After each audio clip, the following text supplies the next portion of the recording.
are really proud of. We lift them up in another piece of the program, our monthly newsletter. So one of the recommendations that came down from the BCEA was around improving the way that poll workers are trained, including having better standards at the state level for doing training and also doing more of the training online. So one of the things that we have lifted up in the past and things that we'll continue to lift up was a practice that came out of Cook County, Illinois, where they developed out a rubric for testing their poll workers, and they use that rubric to then strategically place high-performing poll workers in precincts that are usually more difficult to administer, and they also use that information to then improve the training that they're doing for poll workers. So looking at practices like that so folks can adopt them in their own local jurisdictions. So looking towards the end of this year, one of the programs that we're really excited about potentially being able to get off the ground is a boot camp specifically for election administrators that focuses on 3 different sets of skills: data, digital, and design, to help better run elections. And so that's one of the things that we're going to be developing out curriculum for and working with folks in localities to really help form what that looks like later this year. And so I have a couple of asks for the folks in this room. My first ask is that you guys volunteer to be a poll worker if you are not already. And my second ask is if you are in a jurisdiction and you see really great things that are happening, and elections being run in a really great way, share those stories with us, connect with us, that we can lift those up and tell the story of the election administrators and your local jurisdiction doing a great job. Great. Hi, I'm Jonathan Brader. I'm counsel at the Brennan Center, and we were also very active with the BCEA, the Presidential Commission on Election Administration. We testified before that. We dumped an avalanche of materials on them in both paper and digital form. They don't hold you personally responsible, though. Thank you, appreciate that. But I did want to just start off by recognizing the importance of what the Commission did. I think that because they didn't, I mean, it certainly got a lot of attention, it was very exciting. I think a lot of people who work in the voting community sometimes don't recognize some of these issues that are less controversial or actually very consequential. And that's a point that Professor Nate Purcell, who's the staff director, made, that there's a lot of issues that, it's not that the Voting Rights Act isn't important, it's critically important. It's one of the most important things out there. And to be sure, there are many things that the Commission can address that we need to, but we shouldn't lose sight of the things that we can fix without getting consensus on some of the more controversial issues. The Commission was conceptualized from the start as a bipartisan organization, an organization that would draw on people from different experiences, different parts of the country, different levels of government. And I think that the fact that we got such a good data-driven, consensus-based professional report out of it reflects the fact that the Commission was very well put together and focused its efforts in a very targeted way. And I also want to add on a little bit to what David and Tammy said about the recommendations. We agree with a lot of what Pew says about voter registration, and we also were very happy with a lot of the registration recommendations. I just want to add on a couple of those things. And finally, just comment on the fact that the Commission is something that drew a lot of best practices from local jurisdictions and from state jurisdictions that can be adopted by other local jurisdictions. So this is not a report where you have a federal agency dictating things to jurisdictions. They were gathering information, and then we really have an opportunity now to get this information out there and get the practices adopted by people at the state and local level who want to do their elections. So I think Tammy mentioned it, but just setting a baseline of an expectation that people won't wait more than 30 minutes to vote is a really important thing. It seems simple, but sometimes having something like that can serve as a wake-up call, like a national standard. And in those jurisdictions that are perpetually falling behind, in fact, it is the case that some precincts, some counties, year after year, are the ones that have these long lines. And hopefully look at that as sort of a challenge to do the things they need to do to get their election up to speed. And one of the things that was really smart about the way the Commission was designed, the way their executive order was written, and the work they did was they took a holistic view. They didn't start with polling place necessarily. They understood that one of the most important things we can do is fix the way elections are run well in advance of election day. There's already been a lot of talk about the voter registration system, but it really is the single most important thing we can do to improve election administration is improve our system of voter registration. As David said, there's 24 million registrations nationwide, one out of 8 as Pew found that are out of date. There's also 50 million eligible Americans who aren't registered in the first place. That's a huge percentage of our population. I think it's 25% of the eligible population is not registered in the first place. So when you talk about barriers to voting, this is not something that comes up as much as things like voter ID laws. That's a huge barrier to voting for 50 million people, and that's something that's not acceptable to work on eliminating that, because it's a totally unnecessary barrier to participation. The electronic transfer of information, automated registration, is a really important way to do that. The National Voter Registration Act has required for more than 2 decades now that DMV and social service agencies provide registration assistance as part of everyday transactions. The DMV captures a lot of people. It doesn't capture everyone. A lot of people don't have driver's license, but the National Voter Registration Act also requires that social service agencies, public assistance agencies, other groups, other agencies that interact with the population provide registration assistance. And I think the Commission's recommendation that we move towards more seamless integration of the data on an electronic level is very important. But we should also make sure the other agencies aren't left behind in that, because for the most part, DMVs are ahead of other agencies in their degree of automation.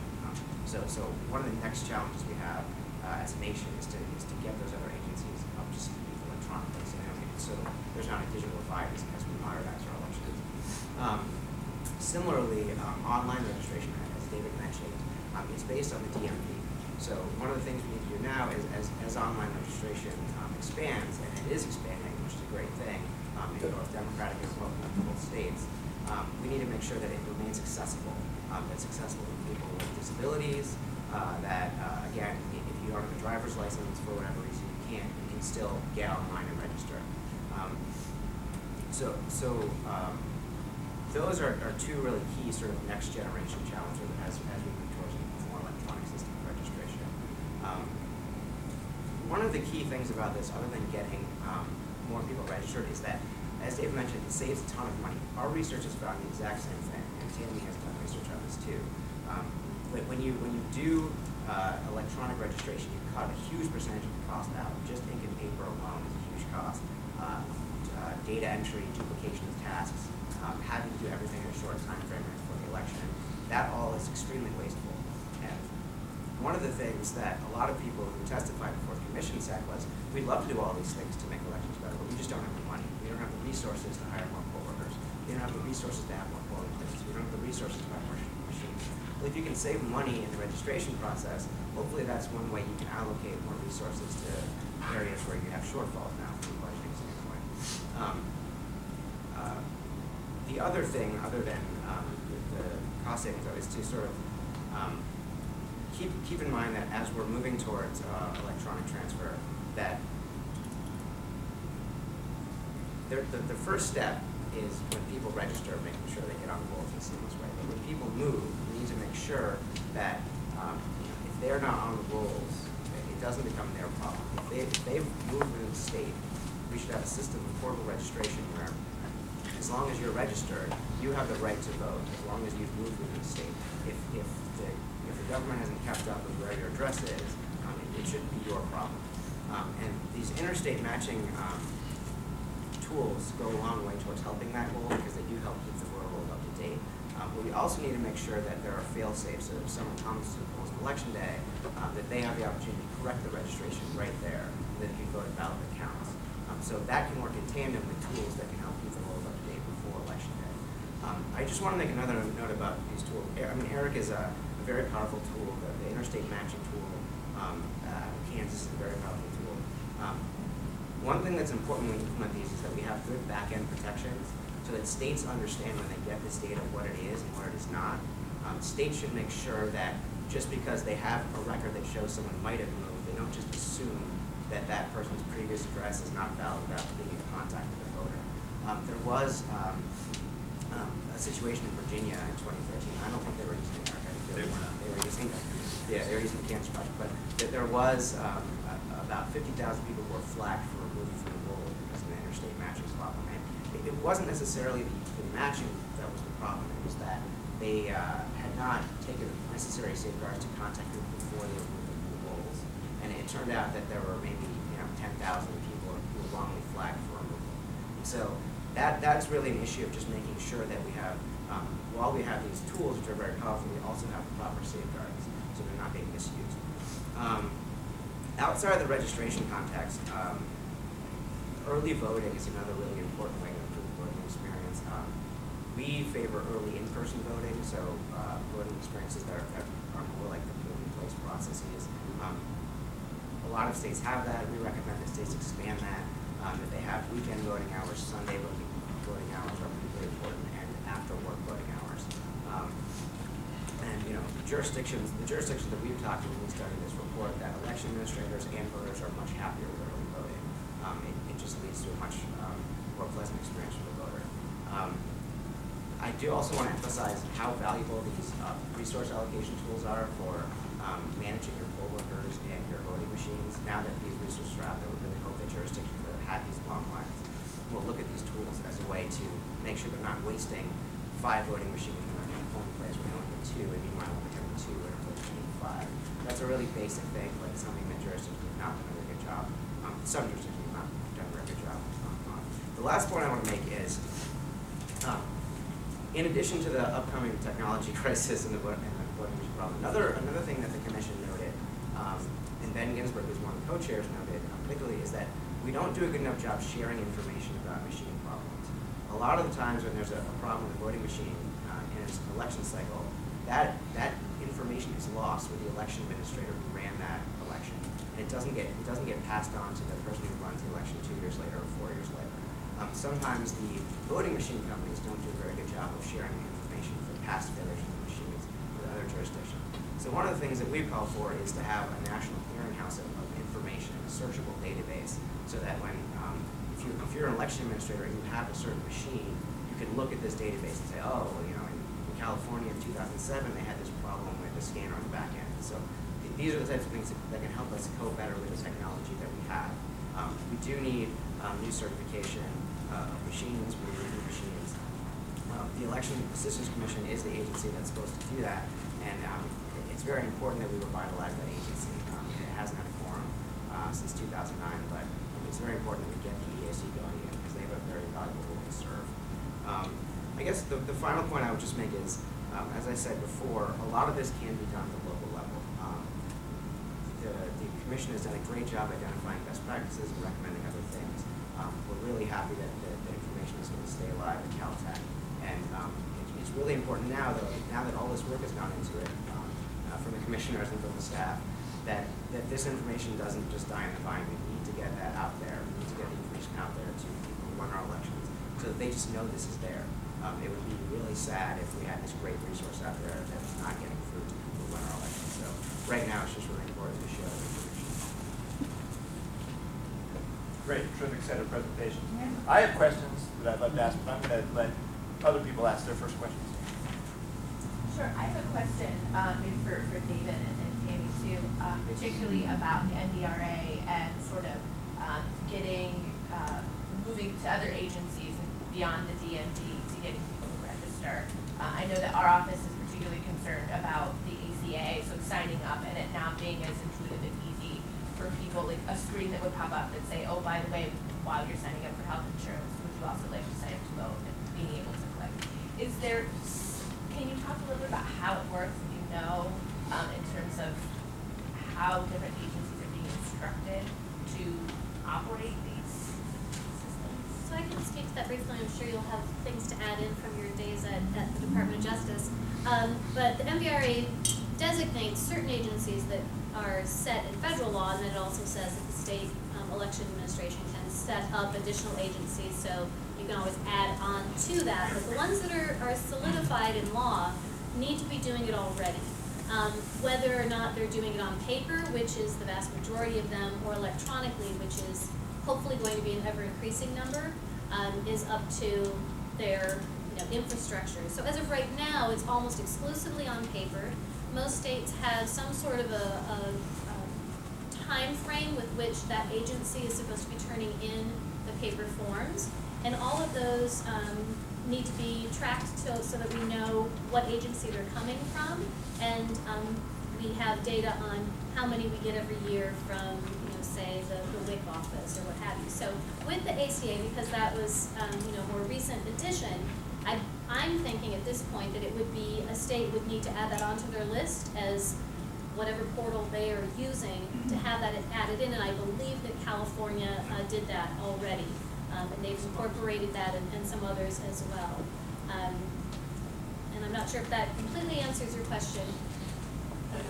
So I'm gonna, since I'm a lawyer, I'm gonna pull the trick where I'm gonna answer the question I wish you would ask rather than the one you actually asked.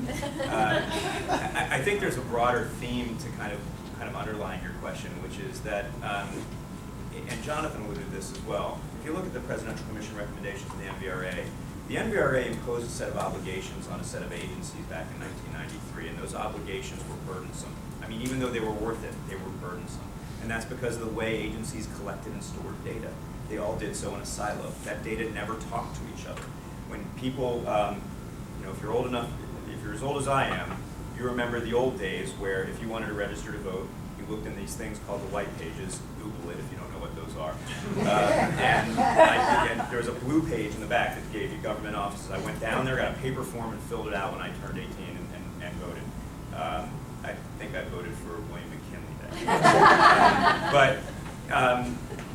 What we're now seeing is technology affords us ways of not only complying with law better, but actually building efficiencies and making things run more smoothly in these agencies. Agencies are now, there's been a sea change in just the last few years, where agencies used to think, this is my turf, don't cross this line, I won't cross your line. I'm the DMV, your elections, your social services. Do your own jobs and stay out of my business. And they're starting to realize that their citizens expect more of them. That they do not expect that when their address changes or their name changes, that they have to contact 15 different agencies in the state to get that done. That they expect that there's going to be one agency that will take care of that. That when they sign, give government one signature of theirs, that they shouldn't have to give another signature to another agency to store in another database. And there are a variety of states now that are figuring out, and fortunately technology is doing this already, that it's pretty easy to integrate data. And not only is it easy, it's expected, and it saves money and builds efficiencies. And this is where I think the next battleground for the NVRA is going to be. Not in enforcement, but in finding ways that NVRA compliance actually makes things easier for government, not just for voters. When you're interacting with any government agency, it talks to elections. When you talk to elections, it interacts with another government agency. And that's the way it should work, and we're seeing states do that already. I mean, there are states like, Delaware is another great example. I'll use that. I grew up in Delaware, so it's the first state also, which is nice. But, they've got 3 counties. They're largely central government. It's fairly easy to deal with Delaware. But what they're doing is something almost any state can do. They've basically essentially built a data agency. It's a state agency that holds all the data.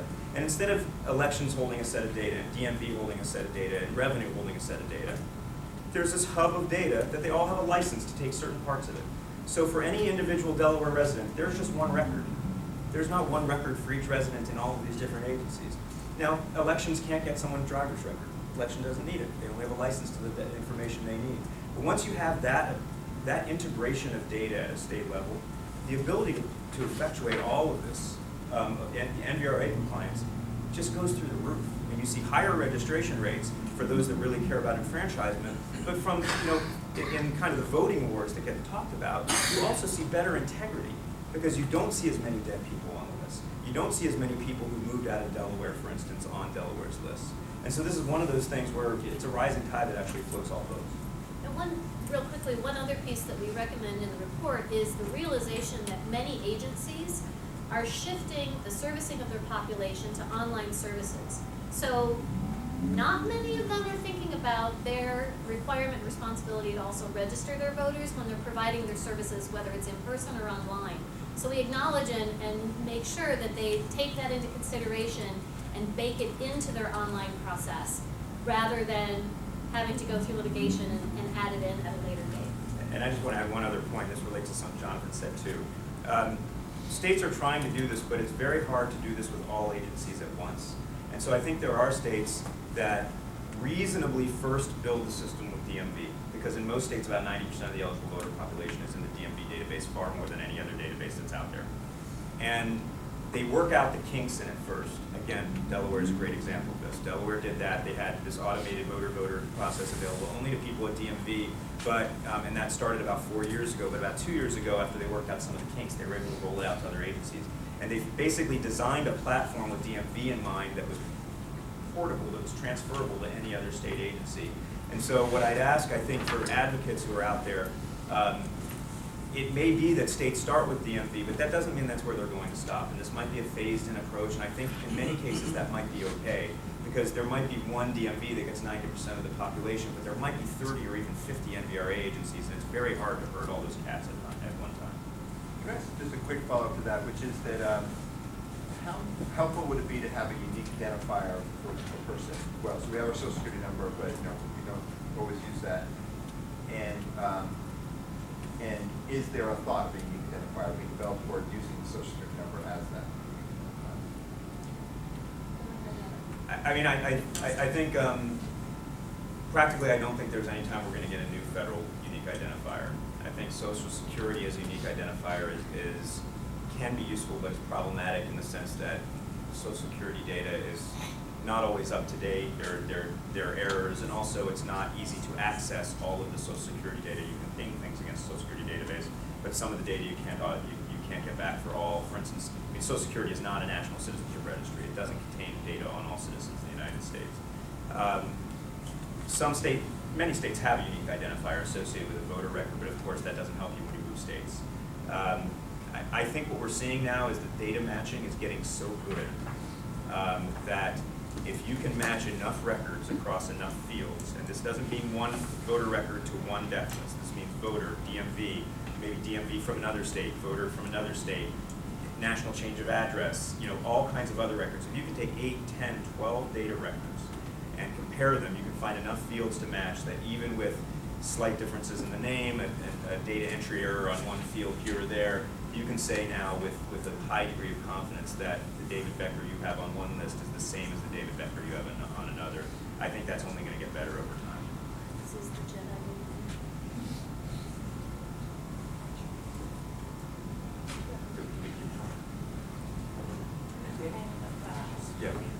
Yeah. So my question is for Tammy in relation to the report. There's a lot of, from what I've seen, I haven't had a chance to go through the whole thing yet, but I got to hear you some yesterday at the summit and again today. There's a lot of good findings in here, and I'm wondering what's the process behind implementation and what, if any, are the teeth behind the implementation? Because in North Carolina, it's not just the hostile legislature we're fighting. We've got 100 counties, so not as lucky as Delaware, only have 3 to deal with, but over 100 counties are all the boards of elections are controlled by the party of the governor, which recently flipped. And so now we've had the people who've been in the minority on the boards of elections who have been very hostile and against Sunday voting, trying to get voting sites off campuses, trying to reduce early voting as much as possible. Now they're the ones who are in charge across the state. And so how is this going to get implemented through them? So very good question, and there isn't necessarily one single answer. So part of the executive order stated that the commission would dissolve 30 days after we made our presentation to the president. So we have until February 21st, and then the commission itself dissolves. However, all of the commissioners have committed to doing everything we can to get out there to promote the report and to educate people on the report and to advocate for the report itself and its key findings.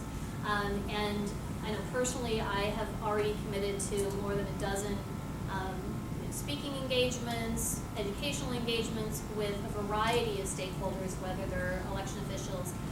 We're working with the National Conference of State Legislators, the Uniform Law Commission, to just get out there and educate everyone on why this is a nonpartisan, not just a bipartisan report, and why it does in fact improve the administration of the election and service all of the voters and improve the process for all of the voters, and that turning it on its head and trying to make any political gain out of what our recommendations are, I think would be exceedingly difficult. So we wanted to make sure that the recommendations we were making, that would not happen with them. And so I think that What we would like is for election officials at whatever level, advocates at whatever level, voters, wherever they may be, if there's something in there that you believe is a great idea and you're passionate about it, contact your local administrators, contact legislators, contact anyone that you think will listen to you. And we're hoping that having a lovely, slick, glossy presidential commission report will in some cases add some validity, because in some legitimacy to what many people have been trying to articulate to those same resource holders and decision makers over a number of years. And now they can hopefully go back and say, look, this is Bob Bauer and Ben Ginsberg, known for decades for their political work. And this is what they both agree needs to be done in order for us to all benefit and for our democracy to stay vibrant. So that's what we're hopeful will happen. I wanted to follow up with David on the national voter registration, since you worked at the Justice Department. Is the Obama administration violating federal law by not offering people the opportunity to register to vote through Obamacare? The short answer to that is no. The National Voter Registration Act applies to the states, not to the federal government. There are also state exchanges. Well, you were asking if the Obama administration was breaking the law, so I think it is a gray area as to whether or not the ACA is definitely, and Tammy alluded to this, whether it's definitely under law required to be a covered agency under Section 7 of the NVRA. I'm gonna do the same thing I did before and answer a different question for a second, because there's one thing I think it's been very important work, the work that's been done to enforce the NVRA in public assistance and social service agencies. It's been very important, but virtually every lawsuit brought under the NVRA in the last 20 years has been brought under Section 7 of the NVRA. Meanwhile, the agencies that cover 90% of the eligible voter population in the United States have virtually no enforcement going on around them, and that's the DMV. And this is not to say that that DMV enforcement should supersede enforcement of public assistance agencies, but there is starting to be a movement, and I think you're going to hear some about this in the coming year, where advocates are starting to focus more on DMVs. And by the way, this is true for the Obama and Clinton administrations as it is for the Bush administration, the first Bush administration. Although the first Bush administration was passed after. The DMV enforcement could do untold good to making voter registration more equitable, more convenient, and more complete in the United States. And yet there's been virtually zero enforcement of it at any level in any states. There's, unlike any other enforcement that I can think of, you can sue one agency and get at about 1/10 of the voters in the United States, California DMV. One lawsuit, you can get about 1/10 of the voters in the United States. And you add about maybe 4 more states in, you get close to 25%. So it's just something I put out there for people folks to think about. Why is no one doing it? That's a great question. I've been asking that for about 3 or 4 years. Comment and a question. The comment is that Montgomery County, right near here, the way that they do their DMV voter registration transferred into the voter rolls is by hand. So DMV gets the information electronically. The form is given to the election board, and then the election board cuts and pastes the information into their own system. So that's just a very close example of that. My comment, I guess, or my question is for Jonathan. In terms of the idea of a voter being able to move anywhere in a state and essentially still having that right to vote, does that exist in any form anywhere? Is there legislation, model legislation?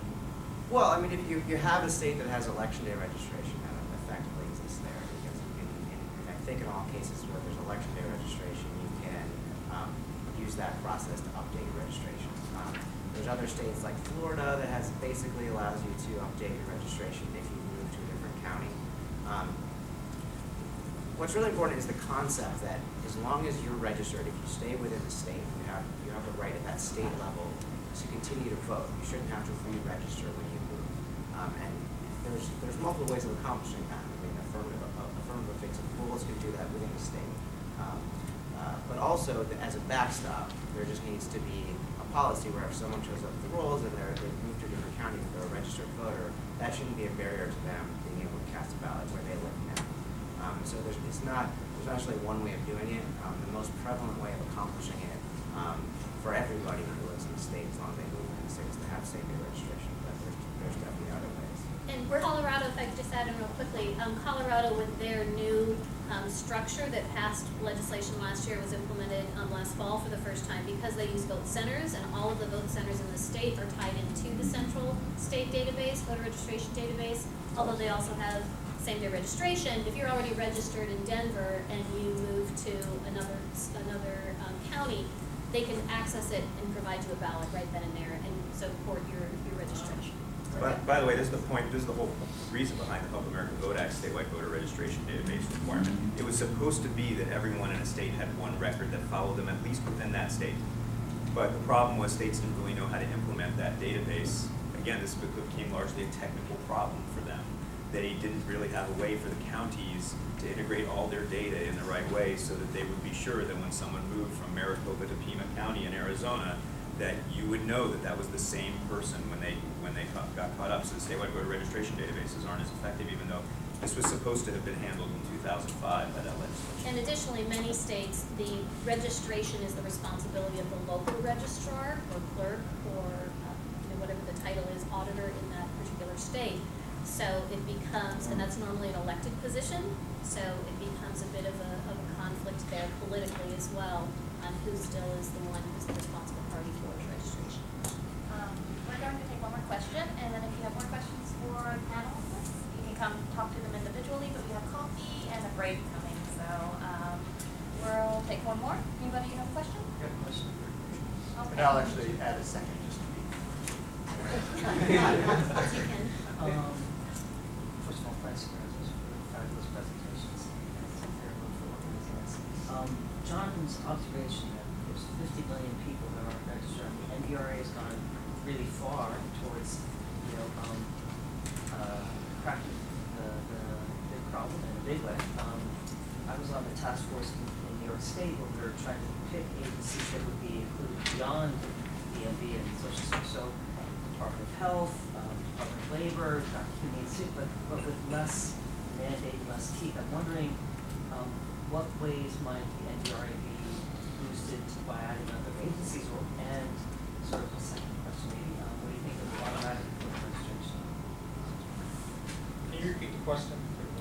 How about, Okay. what do you think about adding additional agencies to NVRA, which is often partisan and political considerations, and what do you think about automatic voter registration?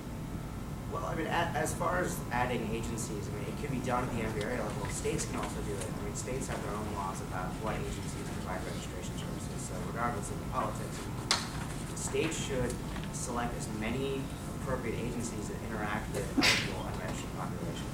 So, to the extent it would be appropriate, you have the right list, you could add education agencies, you could add other types of agencies like that.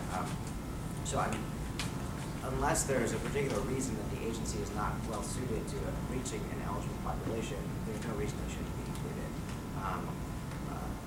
Automatic registration, I think, sort of alludes to the opt-out, opt-in thing that David was talking about. Usually when you're talking about automatic registration, you're talking about people being registered affirmatively, and they may not necessarily have to say in advance, I want to be on the rolls. I mean, the basic question there is whether it's better to give people, make sure you get more people on the rolls, or make sure that you have everyone affirmatively opt in before they get on there. I think having a hard stop in the process, as they alluded to, can kind of resolve that problem, because you're going to make sure everyone has to answer that question before they get registered. So technology, I think, to a certain extent, might make that debate go away. But that's basically the balance, is the consent versus the completeness of the voter. I just add really quickly also, it's not just a question of if someone's on the rolls, it's when they get on the rolls. The ability to engage with the voter is directly proportional to how soon and how many times you can contact them. Every campaign will tell you that. The single biggest factor on whether that person turns out to vote is how many contacts you have with them. If someone submits their voter registration form 15 days before the election, as many states have their registration deadline, and those forms go into a pile to be processed by hand, often right up to and often even past election day, which is a dirty little secret that occurs, but it's not their fault. I mean, if you've got 1 million forms, good luck putting them all into the system by hand. How can you engage with that voter? And you can't, and that's only happening at the presidential elections. The engagement's really even more important during the elections that are traditionally low turnout elections. So I think we need to, I mean, I'll say something that might be considered radical. I'd like to see the NVRA become completely obsolete. And I think we're close to that point. The technology has gotten us to the point where the idea of the specific requirements in the NVRA put in place 20 years ago, pre-internet, are going to largely become obsolete because there are going to be some states, and by I don't mean to say repeal the NVRA, but more that there might be states that may be able to actually bail out of the NVRA because they're doing better than the NVRA could have ever envisioned they would do. They've got more of their population on the rolls and more accurately because they're engaging with voters electronically. They're offering them more ways to get registered and keep their information up to date. They're prompting voters when they think there's been a change to their record so that voters can take control of their own record in between elections, not just before presidential election cycles. Something like ERIC offers states the opportunity. States are getting all this data on eligible voters who are not registered to vote. And while ERIC mandates that each of those voters must be contacted, that's just a floor. There are some states that we're talking to who are thinking, well, maybe we can actually create maybe a pending record for them. And instead of contacting them and say, here, you can go get affirmatively registered, instead, here, we've got you on the rolls. Here's how you activate the registration if you choose. That's not mandated. Different states will handle it different ways, but it's one way that they could streamline the process. I think we get to the point, again, privacy being important here, being aware that we don't want to put someone on a public list with their name, address, and telephone number unless they've said it's okay for you to put me on a list to do that. That technology is now going to afford us some of these opportunities that some of these higher-minded policy discussions never really could get across the finish line because there was an ideological divide. Great. Well, my question, I have two also, so sorry, I'll try to be quick. So one is I just want to highlight that Tim is on the Montgomery County Voting Task Force, and they're working the next 4 months, and that it's going to be my test case of seeing whether these right to vote task forces can actually take these great recommendations and figure out ways to implement them and take them and even go farther when that makes sense. So that communication keeps happening. So there are different questions. One is with ERIC, if ERIC would just magically, not magically, but happened in all 50 states, would we actually be pretty close to a coherent national registration system, and is that actually possible? So that's one. And then the second one is related to the voting equipment issue. We've had a special opportunity to deal with the voting equipment industry over the last 15 years because we advocate for instant runoff voting, ranked choice voting. And just to see the lack of flexibility and the certification problems and the early indications of these technology barriers, and you talk to election officials and they're saying, oh yeah, it's really bad voting equipment, but it costs too much to get new voting equipment. So I was just wondering, sort of in the specific problem relating to that seems to be the the for-profit nature of ES&S, the big company, and then these other companies that don't really make money, and then they're being like super regulated, but only one company can make some money. It's sort of like there's a whole sort of like systematic problem with I think the way we deliver voting equipment. That's the certification is part of, but it's more the overall regime. So you're looking at COTS, right? Commercial off-the-shelf systems. Is that part of the recommendation? I'm just wondering what is the existing practice of that you highlighted? Because I haven't actually heard that question directly about. So maybe the first one just on the area. First is easy. The answer is no, it wouldn't create a national list. It's actually been designed not to create a national list. The records that go into ERIC and are matched are not in any way the official voter records. Those still are held and controlled by the states. That was a very conscious decision made by the states. The states, I don't care who you talk to, whether it's the most liberal Democratic chief election official or the most conservative Republican, no one that we've talked to in this field thinks it's a good idea for the federal government to take over this role, and that would have been a substantial barrier. What it is a very, very powerful data resource to identify when, it's really the only resource that can identify interstate mobility right now with a high degree of certainty and enable you to start the process of reaching out to those voters. And on the question of COTS, what we recommended had to do, because you're absolutely right, all the recommendations in the report are in place somewhere in the country. The COTS piece of it is with the understanding that there are some jurisdictions that are utilizing commercial off-the-shelf technology with the understanding that they're using it as a ballot marking tool and not necessarily as a whole element of the voting system. So for instance, in Oregon, they're using it to assist with their voters with disabilities going into nursing homes and using it as a ballot marking tool, and it prints out what is considered the ballot of record on a piece of paper. But what we saw from many vendors, and I believe there were about 8 or 9 of them when we had our hearings in Cincinnati, was that a year ago when we went to them, and many election officials said, we're getting kind of tired of this single-use technology that the voters are not used to interacting with. When you go into a polling place and you have this odd optical scan machine that you have to use, or if you're using a DRE, depending on or one that has a wheel that you turn, or there's all of these things that people are not accustomed to, and that were developed a long time before this sort of thing came around. All of the vendors said there's no way we could ever do anything utilizing COTS. But what we saw in Cincinnati, almost every single one of them demonstrated to us systems that were implemented using COTS.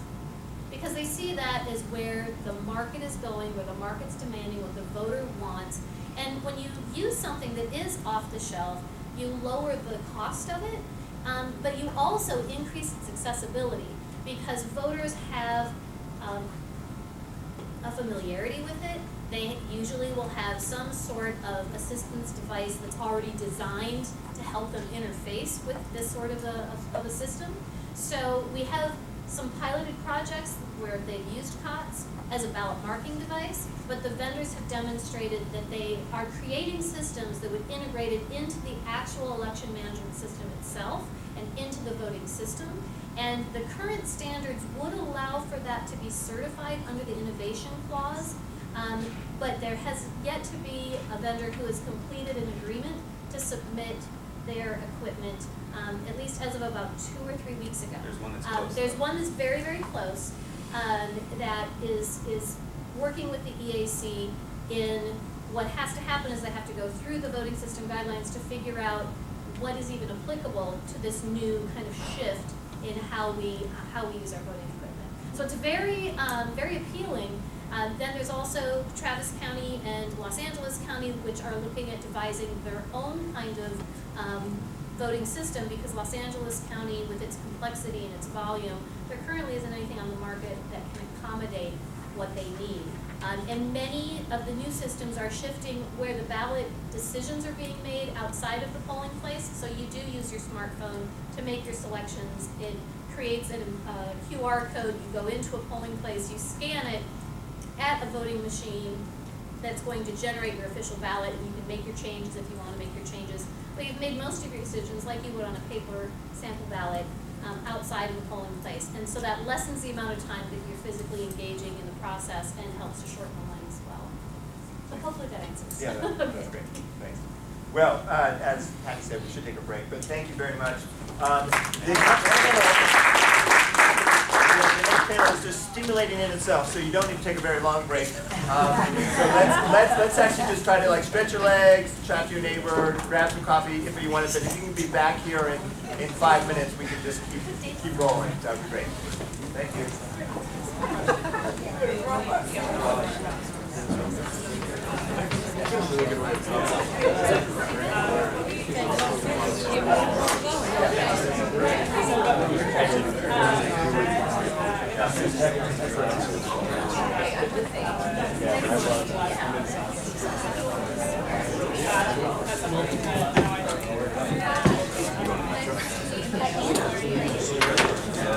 We're on. Not necessarily like how to use a particular software like that. That's how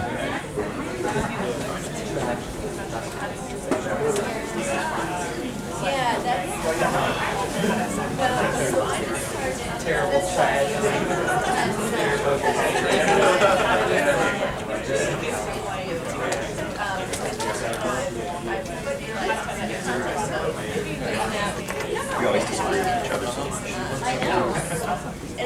So thank you, that was great. Thank you so much Yeah, for absolutely. I'm glad that Coming. that We you did did video that. for it, too. Yeah. There are some other agencies, you know, Right. there are services that this granted us right time. That in all of our locations, Yeah, but also,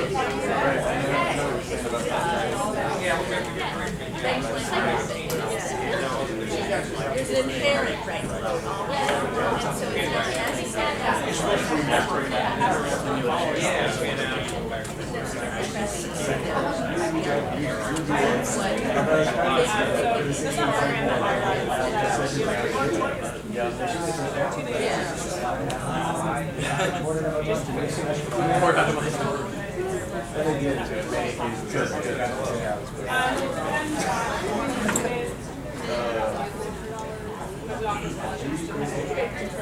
No, I live in this. Hi,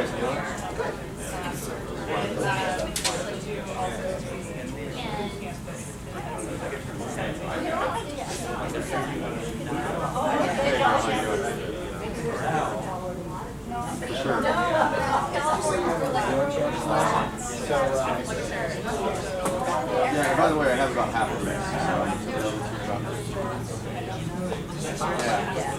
oh, okay. Hey, what are the chances that I could grab my phone from you?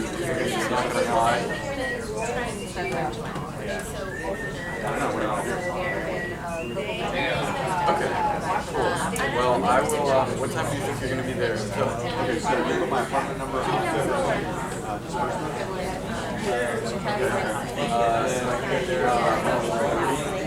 Should probably be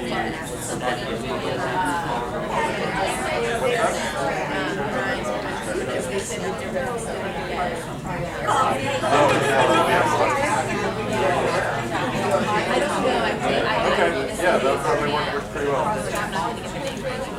Cool, thank you for that. it's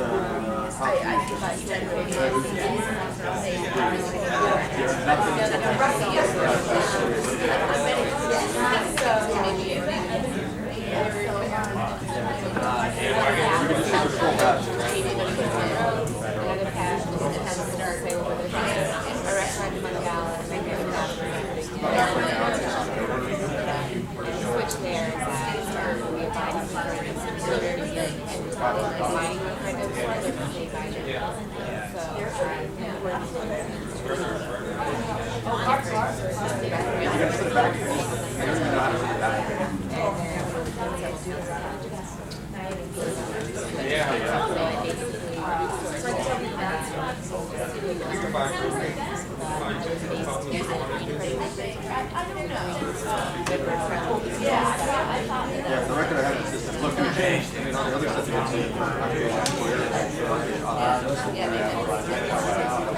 Well, it was nice to meet you. I wasn't.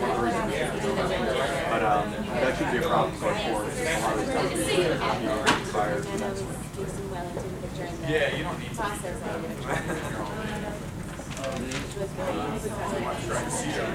I just thought this was really good stuff.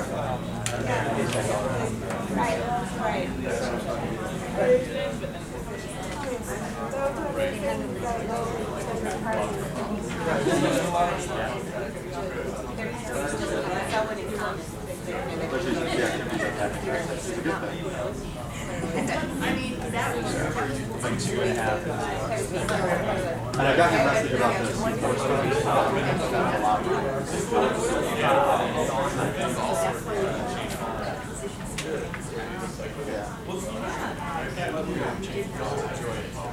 Alright, cool. Then we can figure it out. I'm probably going to refund it. Probably going to have to manage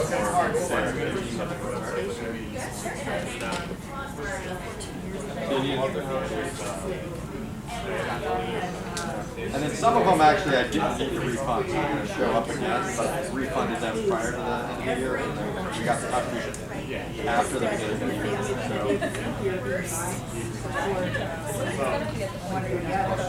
Like 2 of them, yeah, because look, man, I was just listening to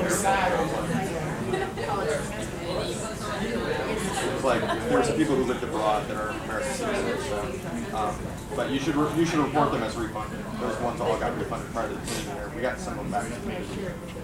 Or after. Okay.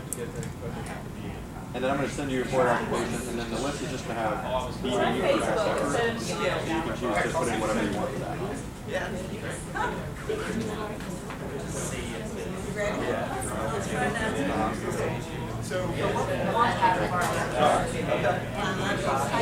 Try Facebook instead of Yahoo, anything that's not, you know, because they don't have like special security, so like you can search right now.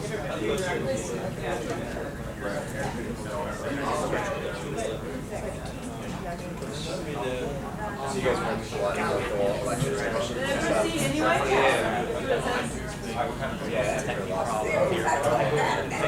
All right, I'll get you that and see you before your occupation. You good? All right, thanks, Neil. Bye.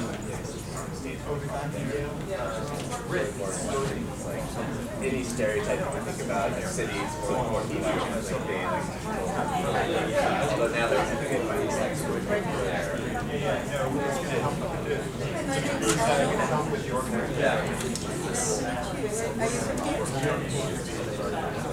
No, I gave it on North Carolina,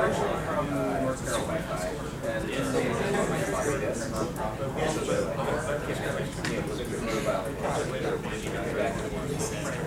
now we need to go find some kind of computer, like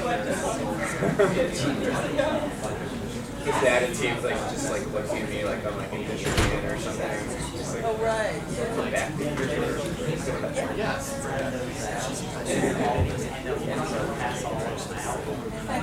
We are going to pass that. No, I don't know what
Okay.